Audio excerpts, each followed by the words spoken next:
we really need to be serving the information needs of the community in a way that supports, some of the important journalism that we need to do. How do we participate in that? And it could be as simple as saying, well, let's do a grocery section because we have a lot of sponsors.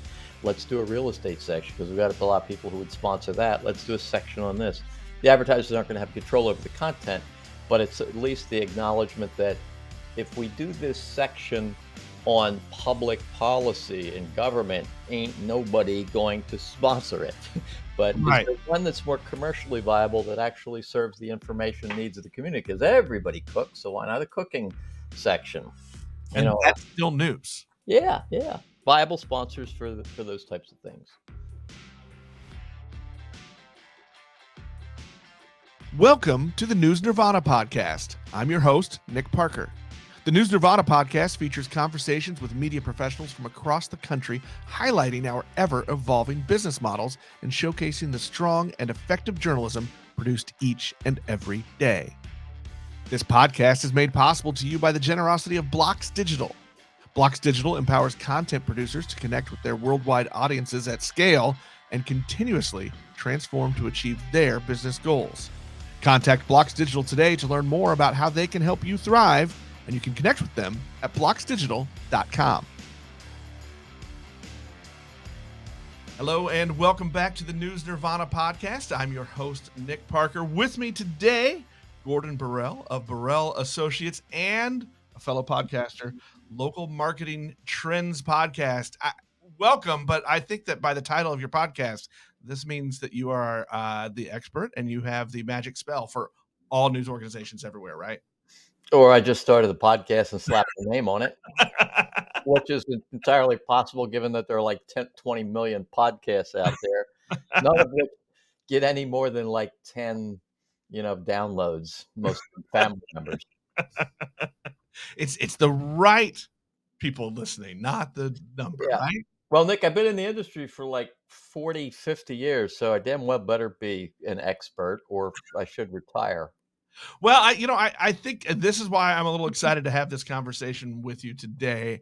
When we met kind of in a pre-interview call earlier, you told me you started on the editorial side, and then you kind of had this realization, this moment, epiphany, where you're like, wait a minute, we got to work better together with the news and the business side of things. So I like that because it's very similar to, I think, the path that I took in my news career. And I'm just curious, kind of how did you come to that conclusion? What were the things that made that moment happen for you? I think it was a stark contrast between getting into the news industry at the time that, Watergate had just occurred, and a lot of young people like myself in college were altruistic about, oh, we want to go and, change the world, and we do it through journalism and be a Woodward and Bernstein. And going on that path and being around a lot of people in a newsroom who felt that righteous about themselves and, that they were doing good things, and they were. And then stepping into an environment where the real world existed, and there was a great deal of skepticism and criticism, which frankly I found justified. And it just sort of, it just hit me that feeling one way and feeling really proud about it, and then stepping back and going, hey, wait a minute. Yeah, there's something that's just not so connected that I thought it was. That's all. And it just, I stepped into kind of an interactive media environment where there were more people involved in the business side of the business and the advertising side of the business than in the news side. I was actually still in the news side, but I was forced to cross over to the other side and talk with those people who we weren't supposed to talk to. That's all. That's what happened. Well, a couple things. One, so I entered in probably about 20 years after you, and I feel like myself and the people I was with were just had that same sense of altruism, and that we were out to change the world and we were doing righteous things. So I think that still is there. It still exists. I think Yeah. still why people go into it. I'm curious if you're that person that drug you over, if it's like me, where I both love and hate that person now. No, trying to think of who did. I applied for the job, so, I drug myself over, I guess. Somebody asked me, or suggested that I do it. I think as I moved over to, I guess, the corporate world and the business side of the news business, I was very fortunate in having some very smart mentors, very, very smart people who also had the money to show it. There are a lot of smart people in the newsroom, but they don't have the money to show it. These were smart people, that knew how the world worked. And so and they were the ones who recruited me. And so I looked up to them and understood things in a different light. I always have, I think, and I don't know if this is just my own selfish perspective, but I always have a little bit more respect, I think, for the people that do start on that editorial side and kind of move over, because I think there is a much better understanding now that leads to now where we are, which is that we have to have a much better relationship between the two halves of the business. We talked the other day, and I told you kind of my theory. I love that it, when I started up, it was a brick wall between, and now I think it's a thin veil. And your response was, well, let's just get rid of it altogether. Yeah. Well, I would agree with that. I don't think that really smart people who are in the newsroom need to have their guard up and try to keep people away with some artificial means. They ought to be able to talk to people and say, okay, I can't write about that, that's not fair, that's biased, I'm going to do this. You can try to influence me, but learning that business side of the business, I think, is very important. You have respect for people who came up through the news side, and that's great. I happen to think that there is a tremendous amount of power in being able to communicate clearly, use the exact right word, the fewest amount of words, put something in a headline with 6 words. It's like, wow. Um, and and that's what a lot of newsroom people, that's what they're supposed to be, is, wordsmiths and very powerful communicators. So take that power and add to it a business knowledge or a knowledge of advertising and how advertising works. And that person becomes even more powerful and more respected on that side of the business. Just that ability to write and communicate well is very, very important. Love to see more people trained on the journalism side of the business and move over to the advertising side, because I don't think it would work in reverse. No, and I think we're seeing, you're, yeah, very, very right there. But I think we're seeing more and more of a need for those that are trained on the journalism side to learn the business side, not because of the relationship that you're just talking about there, but because there are so many now that as they get laid off or they take buyouts and they go out and they start their own thing, none of us were ever trained how to run a business. We didn't take Yeah. entrepreneurship classes, right? Well, it's really interesting because I was a tool and die maker, an apprentice tool and die maker for my father, which was in the family. And it was one of those jobs that I just really hated. You go and you punch the clock at 8 o'clock. You work and you work and you work and you work, and you go, okay, it must be lunchtime, and it's like 8:35, right? Um, and my dad shut down the business. At this time, I was in journalism already. But before he did, he called me and he said, "Hey, a bunch of the guys, talked, and we thought you got a good business sense about you. Would you be willing to, take over the business? And there's some challenges ahead, but you might be able to run it." And I said, without thinking, "Dad, unless the job means more than the pay, the job never pays more. You taught me that." And there was a long pause, and I thought, "Oh shit, I broke my dad's heart. I shouldn't have said that." And he said exactly this. He said, "You were paying attention when I said shit like that?" So I think having a good business sense, this is the moral of the story, Nick, and just to make sure you're paying attention here. You can Yes, Dad. have a good business sense, but be careful to pick the profession that you love. I still consider myself in the news business. I write headlines every day. It might be a subject line on an email. Um, I write clear, concise stories. It might be 2 paragraphs, in an email to somebody, or, maybe we're doing a summary of some research that we have. All of those things apply, but I'm still in the bit with, a different flavor to them because we're more focused, I think, on telling the story of advertising and things that are happening with that than in general news. But having that, unless the job means more than the pay, a job will never pay more. So be careful what you pick.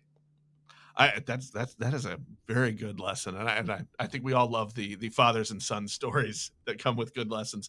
Let's go backward a little bit, and let's talk about that relationship, and what you really see needs to be happening or is happening as you look at trends of the advertising side and the editorial side working together. What are you really talking about when you're talking about that relationship?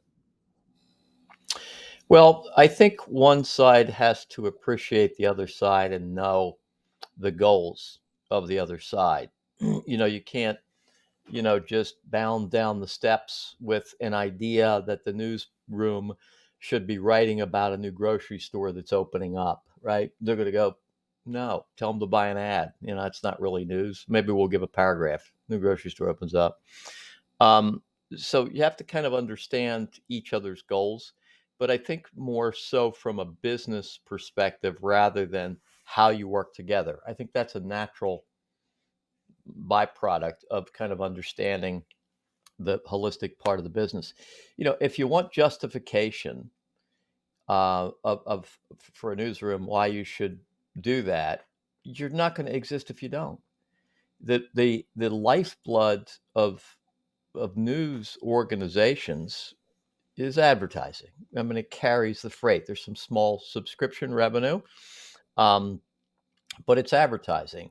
So unless you're writing the types of stories that gather attention and then to gather the right type of individuals, coming to the page or coming to the paper or to a radio station or to a television, channel, the advertising department's not going to be able to generate enough money to pay your salary. So that's something you need to learn about.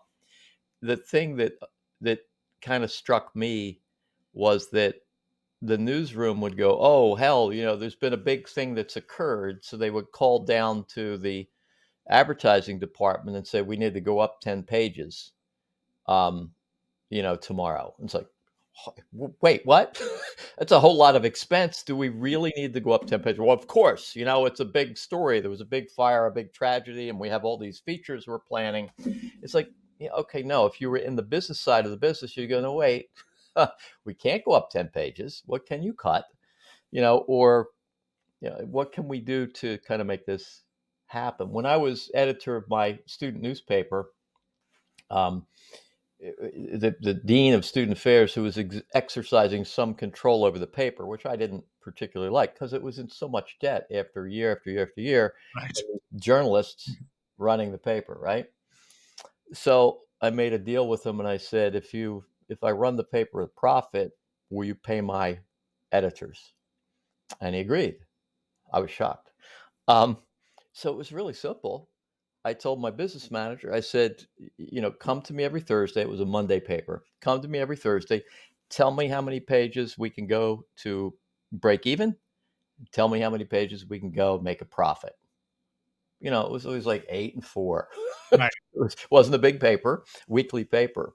Um, You and got that lesson early then if you're getting it's that in college. as simple as that. I mean, there's no more complication to it than that, right? I was probably close to 30 before I finally figured that out, before Yeah. someone, hit me in the head with a hammer and said, "Hey, you can't have more pages than we can pay for." Yeah. Well, it's kind of like losing weight. Everybody thinks that's complicated. My mother-in-law, this Greek woman about that tall, had the formula, and you know what? It works. I tell you how to lose weight. Stay off the kitchen. So, so it's like I tell you how to make money. Don't run too many pages. Right? Right. It's simple as that. So it's just I think we've degenerated the discussion a little bit here. It's just as simple as, I would strongly advocate if you want the news organization to survive, understand what makes a news organization tick, understand where your money comes from, and be a partner in that whole process. And then you can continue to write the stories and maybe even have enough to, put 3 reporters aside to conduct an investigation and produce no stories, for 3 months. And then bam, here comes a Pulitzer Prize winning series of stories. You have to have the money to be able to do that. And I think you made a good point too about we'll use the new grocery store opening example that you gave, because I think there is something to realizing about swallowing our need for the righteous news coverage, and when you realize as an editor or a reporter or whatever, that is news. That new store opening, like, people want Your Yeah. readers want that as part of their local news. They can get a lot of the big things they can get from many places. You But know what? you only get one local paper, one local organization to cover the what's being built down the street, the new grocery store that opens. Yeah. Back in 2000, 2001, I remember seeing newspaper research from the Newspaper Association of America that showed that 51%, so the majority, I guess, slim majority, but 51% of the people who bought a newspaper on Sunday bought it for the advertising, and fewer bought it for the news. They were looking for the flyers and the coupons and things like that. So to them, that was more valuable, the advertising. And if they need to buy a new sofa, they need to buy a new car, they need to buy a new mattress, and there's a big sale, guess what? That's news. So it's just a different definition of news. And I guess, coming off of, your high holy throne to go, hey, we really need to be serving the information needs of the community in a way that supports, some of the important journalism that we need to do. How do we participate in that? And it could be as simple as saying, well, let's do a grocery section because we have a lot of sponsors. Let's do a real estate section because we've got a lot of people who would sponsor that. Let's do a section on this. The advertisers aren't going to have control over the content, but it's at least the acknowledgement that if we do this section on public policy and government, ain't nobody going to sponsor it. But is Right. there one that's more commercially viable that actually serves the information needs of the community? Because everybody cooks, so why not a cooking section? You And know, that's still news. yeah, yeah, viable sponsors for those types of things. What is as you have a research company. That is what you do now. So you talked about we used to make a lot of our money on those Wednesday and Sunday shoppers and all the inserts that happened. Those days are different now in today's media world and our advertising world and how that works, how our shoppers work. So what are you seeing now as the equivalent of those, or how can we go try to do what we used to do, trend wise in today's media world? It's really difficult because the model has changed so dramatically from the time at which people, you could package information and coupons, advertising, and things like that, and deliver it to people, and it was useful. And it still would be useful, except for the fact that so much of it has taken digital form. Digital, just Shoppers aren't clipping coupons. right. So if you can actually compare digital and what was occurring in the late '90s and what we all kind of felt was going to occur with today and what's happening with generative AI, new technology, digital delivery of stuff flattens costs. So when costs are flattened, then what you have is sort of an old business model or an incumbent business that's kind of stuck on this model where the delivery of a paper costs a lot of money because you got to have a printing press and you got to have pressmen, you got to have carriers, you got to have newsprint, you got to get those papers, 100,000 papers on doorsteps. Well, with digital. So they get stuck in that model. And then what happens is a new model comes along, and since it flattens the cost, well, you can get a coupon now on your cell phone and there's no delivery cost whatsoever. And it's challenging to try to understand what the new model is for local news, local information. I think it's a combination of mobile delivery. It might be a text message. Email delivery might be a newsletter or a news alert. Uh, Probably paper delivery. People still, in many markets, tens of thousands of them, want or require or find some additional benefit in the paper product itself, and that continues to wane a little bit. It might be video delivery. So there are many facets of it. The challenge is, to understand what you are. Are you a newspaper company, or are you a news organization, or are you an information company, or are you a news and marketing and advertising company, which is probably what you are. Yeah, I think the answer we're finding now is yes. Yeah. So all those things put together, I think is what is going to make news survivable.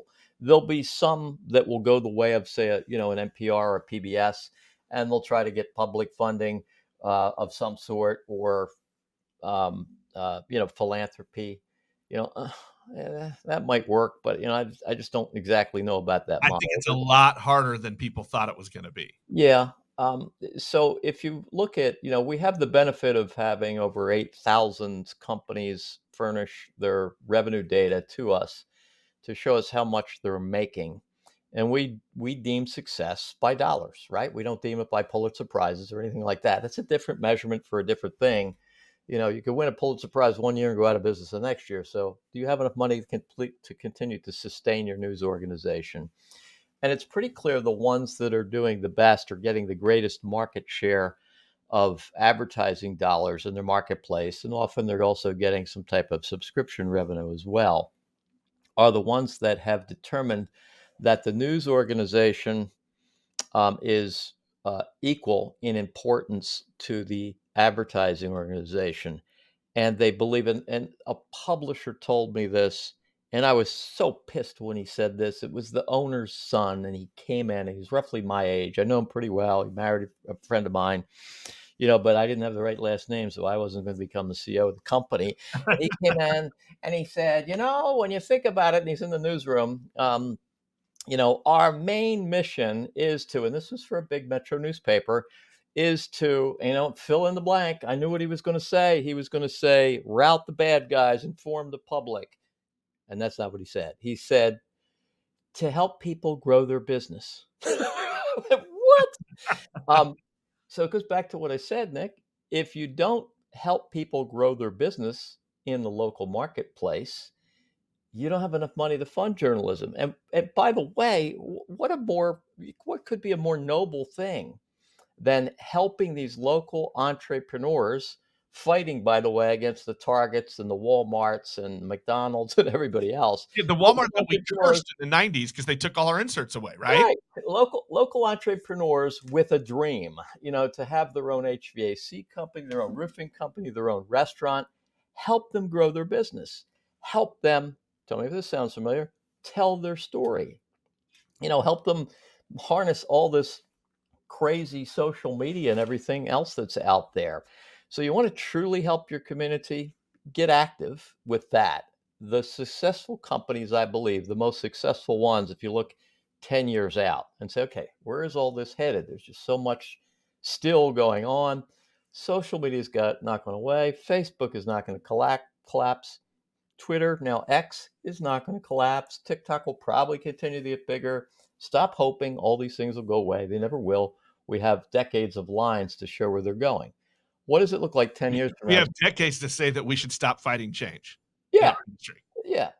So and learn how to deal with it, find a benefit in the difficulty, right? There's always a benefit in the difficulty. So 10 years from now, there will be one company in each market that got that and understood that and knows it now, in fact. And they'll be the big monolithic go-to company, just as the big major metro newspaper at one point was, the big company in the local market, the Chicago Tribune, the Miami Herald, the San Jose Mercury News, right? There will be one monolithic company in each local market that gets it. And they will be seen as the go-to company for marketing and advertising, getting publicity. They'll have their own information channel, which will be a newsroom. It might be a channel, that's on whatever we think of as a TV. They'll have it on the web, if that's still around. I'm sure it will be mobile devices, etc. So they'll have an O&O property where they'll have this great content, but there will also be masters of the more important thing than content. And this is a lot for newspapers to swallow. If content is king, and it is, distribution is King Kong. Google's proven that. Facebook's proven that. Yeah. So they'll be the masters of distribution. And I think that's what's going to help journalism and newsrooms survive, is hooking up with a company that gets it and understands it and has plenty of money to continue informing the public about news, events, and the really important things. The News Nirvana podcast is made possible by the generosity of Blocks Digital. Blocks Digital empowers content producers to connect with their worldwide audiences at scale and continuously transform to achieve their business goals. Contact Blocks Digital today to learn more about how they can help you thrive. Connect with them at blocksdigital.com. I was talking with a friend of mine who runs a small chain of newspapers, and our conversation was that it's just as important for your editor to be active in the local chamber as it is your publisher or your ad manager, because guess what, we're a business too, and we have to treat it like that just as much as realizing we've got to go out and tell those stories of the fellow chamber members and business owners in town. There were, I can recall, and there probably still are, but this was a long time ago, um, organizations you weren't allowed to join if you were in the newsroom. And I remember Right. being a reporter in a really small market. I was a bureau chief at all of age, 23, 22. I was named bureau chief of a 5 county area of North Carolina whose largest city had 5,000 people in it, and I was the bureau chief of one, and I was that person. So it wasn't such a big deal. But for me, a guy from the north, from Philadelphia, being thrust down into northeastern North Carolina in the south, and I wasn't allowed to join the Kiwanis Club or the JCs or the Chamber of Commerce, or hell, I couldn't even join a church group, because I would be biased. I wasn't allowed to do it. And I thought, I don't. So I just said, F this, and I joined some of the groups and just didn't tell my editors. But it was a way to be a part of the community and to get news and information. People talked about what was going on at these meetings. So becoming a part of the community, and I think a lot of small papers do that. They don't have that policy. It's just the bigger, They papers. did when I came up in small. Yeah, but now I think it's a little more relaxed, and I think rightly so, because you do have to be part of the community, or if you don't, you just become, an academic. Yeah, I think those groups and being active in whatever groups, right, is the equivalent of, we used to say, go walk your beat, right? Yeah. Go hit your beat. You've got to be in these groups now, or you don't have the pulse of the community. You don't know what people are talking about. I want to flip gears a little bit, and kind of let's talk about the advertising side. Hmm. And I think hopefully this fits a little more with what you do for a living. What are those advertisers? What are those local businesses looking for from us? It's really interesting now because it's changed a bit. So if you look at the internet in phases of 10 years, decade-long phases, the first phase we all kind of got online and go, where is everything? We launched websites because we had to launch a website. Well, for consumers, they went online and they said, "Where is everything?" And they went on to Google, and they found things. And then the next decade was, "Where is everybody?" Okay, we found all kinds of stuff. Now, where is everybody? And that became about social media. Well, as everybody began to be connected, whether it's through Facebook or LinkedIn or Instagram, Snapchat, etc. And so now we're in the third decade, and it's really interesting because I think this third decade favors local. So there could be some sort of swing back to locally based media companies. If you go back 20 years ago, when everybody was beginning to use Google, 100% of the local advertising dollars were spent but were spent with local media companies. Every dollar was spent by a company that had a footprint in that market: radio station, newspaper, direct mail company, Yellow Pages company, etc.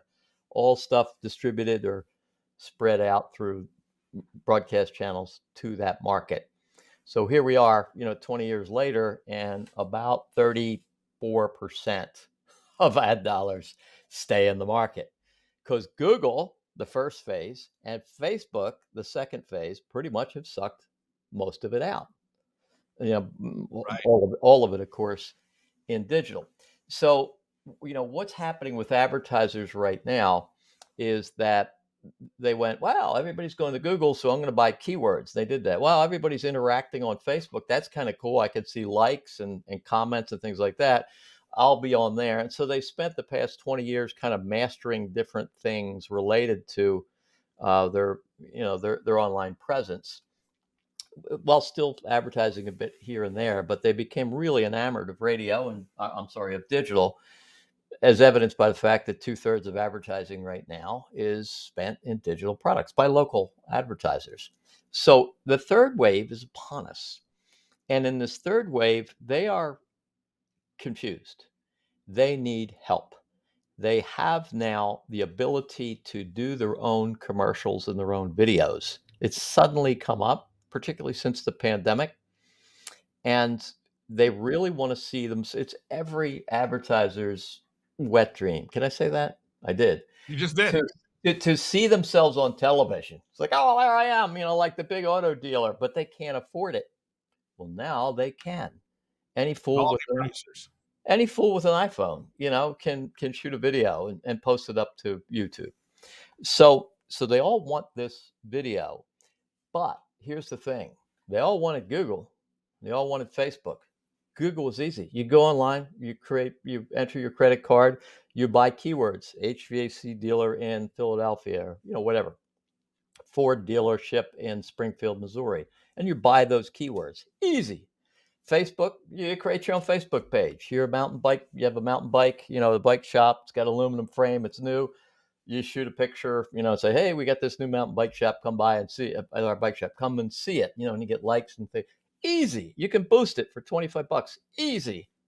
Video. How do you do that? You do it with your iPhone? Well, it looks crappy. And the sound, is pretty horrible. Do I need a lavalier? What about lighting? It's not that good. And my competitor's got a really nicely produced video. How do we get words on the screen? How call somebody at YouTube?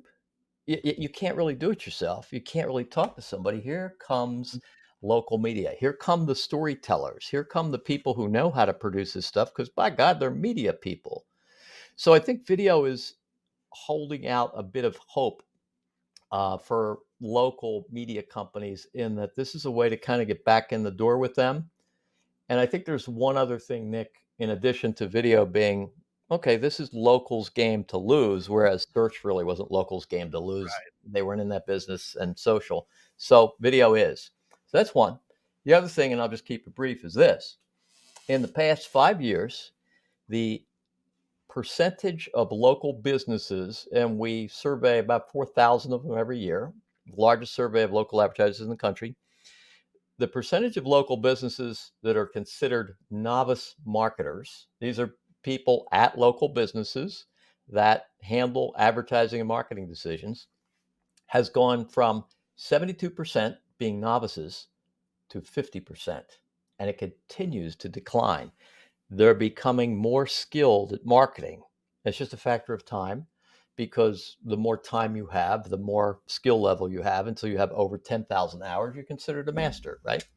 So, so as they get more skilled in marketing, what we know about the less skilled marketers that don't have a whole lot of experience, they buy a lot more digital. As marketers get more skilled, they buy a lot more traditional media. So we're expecting a little bit of a bounce back, not much, but certainly a marrying up of these advertisers with people in the market who really know about marketing and advertising. Typically, brace yourself, it's a local radio station. They're number one in the minds of advertisers in terms of who has the best marketing skills. Well, those radio people do. They're colorful, they know promotions, etc.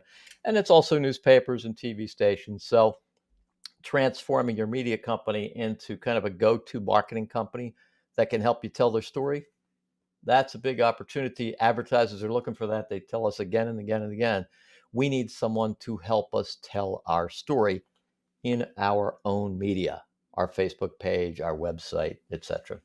It sounds like you're saying there's a lot of power into an advertising team that can lean into the storytelling capabilities of It their, go- whether it's a newspaper, a television station, radio, whatever, right? That just remember that's what that editorial staff does. They tell the stories. It goes back to what we were discussing about the power of being a journalist. You have this really, really powerful skill of communication and storytelling. It may be natural to you because you do it all the time. What's the big deal? But look at other people trying to write a paragraph, right? Or tell a weave a story. That's a really important skill, and it fascinates people. My own company, when somebody says, "Hey, we have some new research, here's the press release for it." I look at that press release like, this is not going to fly. And I write it. I throw it out. I write what I'm going to write. It's a half a page, three-quarters of a page. In about 20 minutes, I send it to people and they go, "Wow, this is really good." And I go, "It's just a press release." But it is really good because, I'm skilled at that. And there are thousands of other people who are skilled at that out there. A press release is telling a story. A script about someone's, local hardware store that's been around for 75 years, a local feed and seed store. What a great little story to tell. So all these laid off journalists, there's some opportunity in the advertising marketing department because people are willing to pay good money, to help you tell those stories. And it can be fun, it can be really creative. And in the end, if you want to be altruistic, you're really looking for something to latch onto, you're helping these people survive. You're helping them feed their families. Yeah. And I'll even tell the story of when I left the news industry for a little bit and did corporate marketing. It was so hard for me to get past my own pride or whatever to write a new press release, Yeah. right? Because I was a news writer. Why am I doing this? I shouldn't do this. But Yeah. once you got past, you're right. It is fun. It is fun when you let yourself get past that. Yeah. It's like you're, a five-star chef and somebody's asking you to go make funnel cakes, right? Right. Hey, funnel cakes are good. Let's not knock funnel cakes. They're damn good. Yeah. But Probably make a lot more money making funnel cakes, right? what are, if this is fair, what are a couple of examples, things you've seen that are good examples of what you've been talking about? Some things that are working. Well, in it's still this vast experiment, so I can't pick one, out of the toy chest and say, "Hey, look at this. This is the one that works." Look, I started by saying you're gonna show everybody the magic spell. Yeah.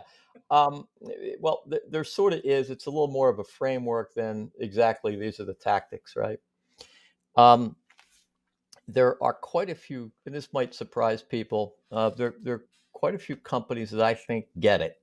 What you see, though, is them struggling kind of on the surface. They might file bankruptcy, they might lay off some people, they might sell some of their papers, and that's all you see. And you kind of tag it to, oh, well, they must be failing. I'm talking about somebody like a Gannett or something like a Lee Enterprises. You know, those, I had Mike Reed, CEO of Gannett, on our show. We're trying to get Kevin Mowbray, the CEO of Lee, on our show. But the moves that those companies are making, I don't want to hold them up as, hey, they're the ones you have to follow. This is just an example. They get it. They understand that the world is continuously becoming more digital.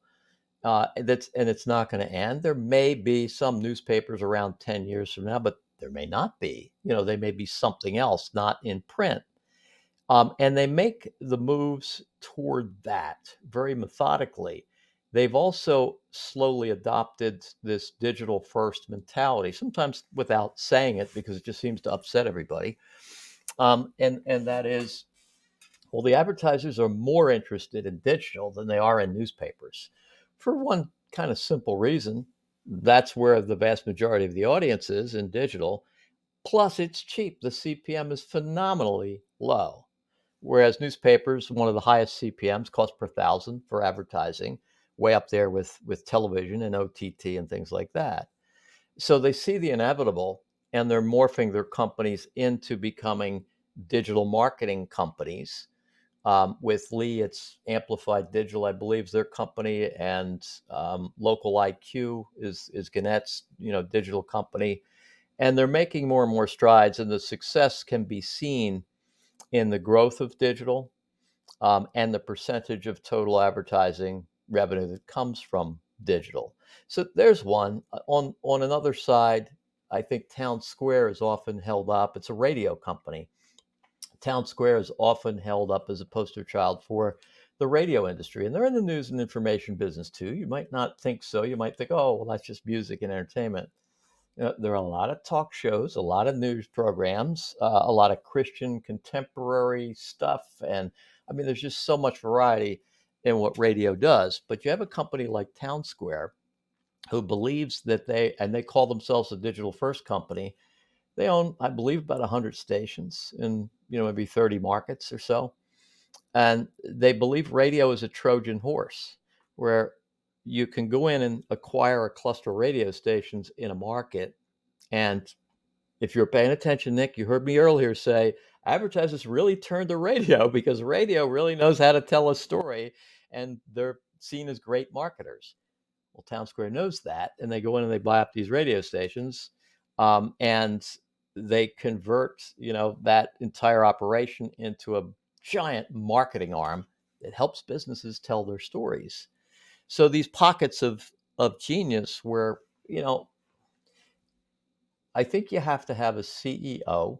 It really does flow from the top with a vision, a person who can express to you what they believe their company will look like in 10 years. And that's a big stretch.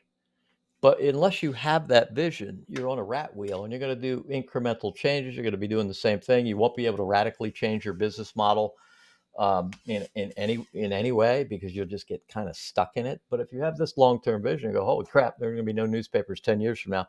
What do we do? What do we convert to? What do we become?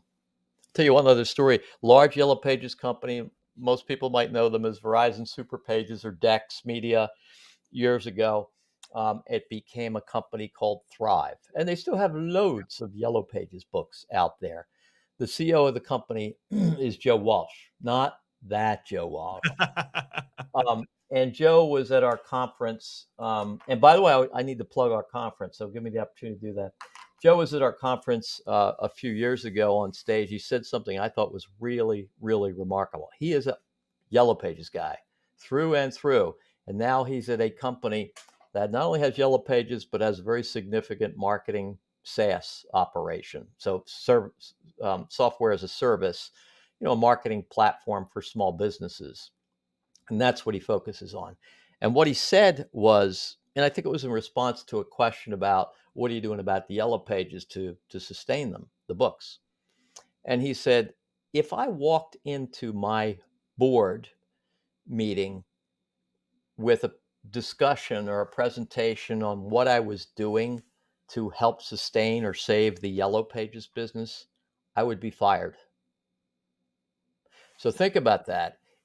Would a CEO or a publisher be afraid to walk into a board meeting to talk about anything about the print product or the newspaper? Sure, he would, because, or she, because that's all the board really wants to hear about. But what Joe did was the board changed to a group of people who understands the future, not a group of people who understands the Yellow Pages business and the news media business as, or the advertising media business as it were. So that change within an organization is really important. You need to have people on the board who see the future and can pull way back and go, newspapers, they're kind of like ice trucks. Eventually everybody's going to have a refrigerator and a freezer, and ice trucks are going to be gone. So how do we stay in that business? What types of things do we need to do to transform from what we are today to something even more powerful, riding the wave of this new digital technology? Yeah, I think there is a lot to be said for not only a leader who's got the vision to see what the next thing is, but a leader who is willing to shift gears and to change. We've talked about this on previous episodes of the show before, that a lot of the struggles that our industry's had is because we fought the change. We tried to hang on to whatever traditional media we were and to keep making that work and to force people to make it work. And there's a lot to be said, I think, for being willing to change with the new technologies, the new trends, as well as seeing what the future is. It's almost impossible, almost, for an incumbent organization, and let's just say it's a newspaper, stick with that, um, to change to whatever this new radical model of information, this and communications is. It's almost impossible, and not just for the news industry, but for any incumbent business that's faced with a disruption.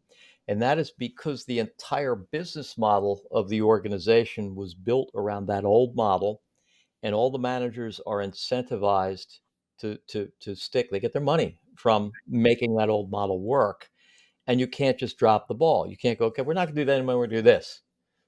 They can't do that. They're going to go, yeah, we probably need to do this too.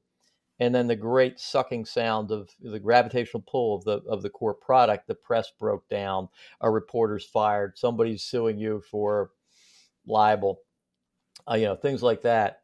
All of your attention goes back to this and not to this, which is the growing part of the business. Meanwhile, there are people who don't do the print side of the business and don't give a crap about the print side of the business.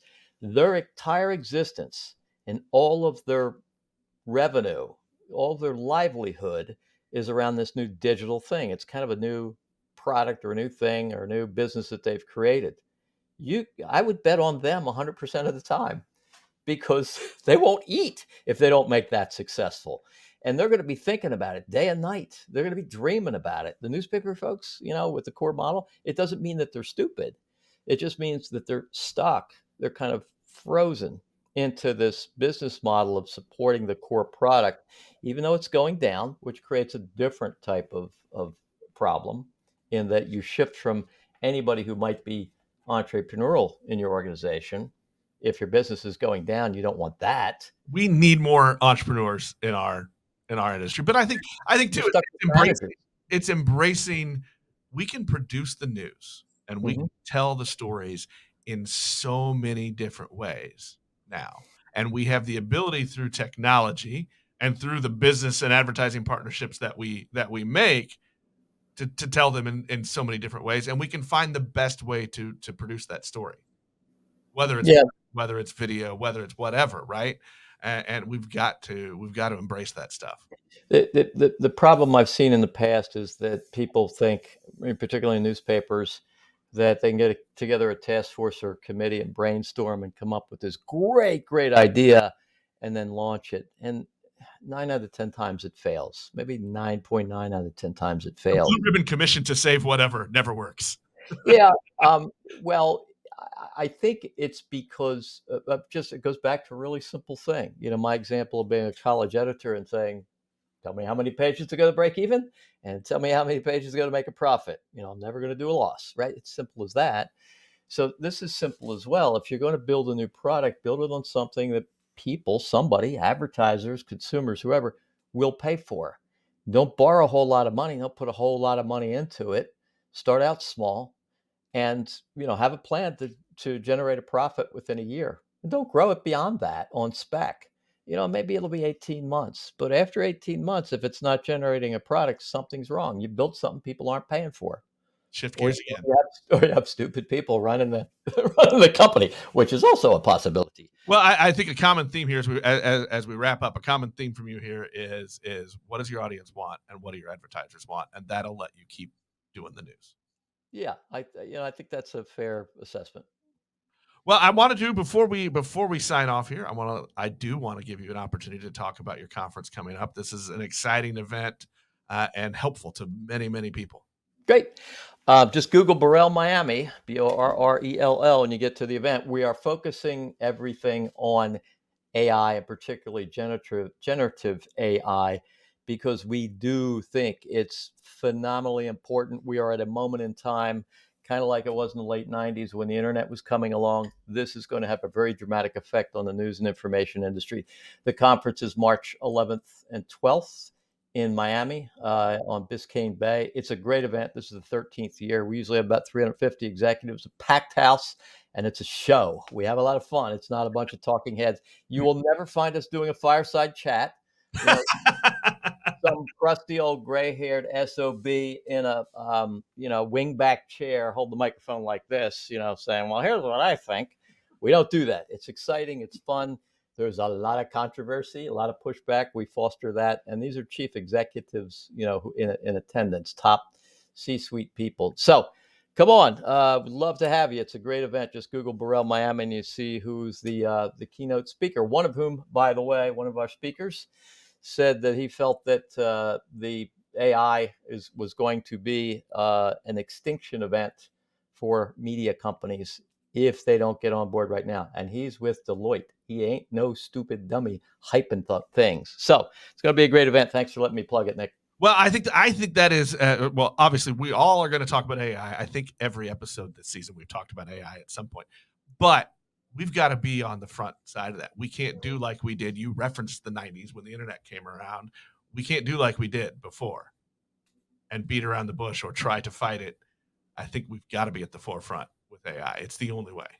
Yeah, if you start talking about AI and you find people who are saying, well, it's going to do this or it's going to do that, or a lot of legal issues or this or that, that's really good to hear that, because they've just identified themselves as people who shouldn't be involved in your effort to move AI forward. They're going to be a drag, the gravitational pull in the wrong direction. So you do need to identify those. They're not stupid people. They're just people that aren't going to do well with change. You want somebody to be really excited. They don't have to know everything about AI, but they have to go, oh yeah, oh, this is going to be big. They have to have that prescience to be able to help you move it forward. Otherwise, they're just going to be a negative Nelly. No, and I think it's what we found with websites and stuff too. Even as simple as website design, we've got to be willing to do it.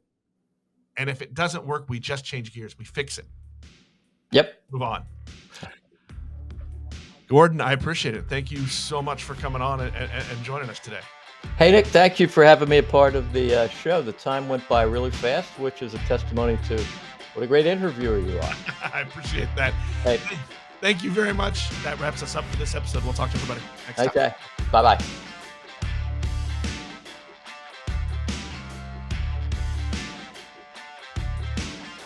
The News Nirvana podcast is available on Apple Podcasts, Google Podcasts, Spotify, or most any of your favorite podcast apps.